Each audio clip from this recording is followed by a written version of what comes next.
Brooks Houck appeared in court virtually as his defense and state prosecutors argued over what expert testimony will be used at his upcoming trial. The defense plans to call a retired detective to the stand to go over the timeline of the investigation done by the Nelson County Sheriff's Office and later the FBI. Defense attorney Brian Butler says the detective won't comment on any missteps the Sheriff's Office may have taken early on and will instead give a general overview of the investigative process. The primary purpose that we're going to use retired Detective Butler is to talk about this investigation from start to finish and present what they did, how they did it, when they did it, why they looked, what they found.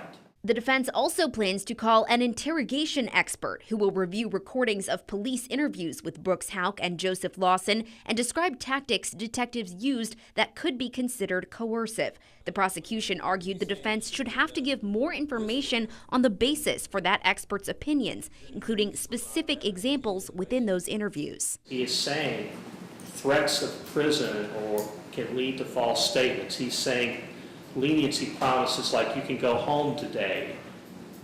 That can lead to false statements. He's saying manipulation tactics like you could lose your child if you don't cooperate. It's not our obligation then to take the evidence that they provided and go through and do a laundry list with them of every time that happens. If he has an opinion on each and every one of those, he needs to include what the statement is, what his opinion is, and the basis for that opinion. The judge didn't make a ruling on the prosecution's motion at the end of Thursday's hearing, saying he plans to make a decision in the coming days. The trials for Brooks Houck and Joseph Lawson are set for June 24th and will take place in Warren County. Joseph's father, Stephen Lawson, is charged with conspiracy to murder and tampering with physical evidence. His trial is set for May 27th. Noelle Friel, Wave News.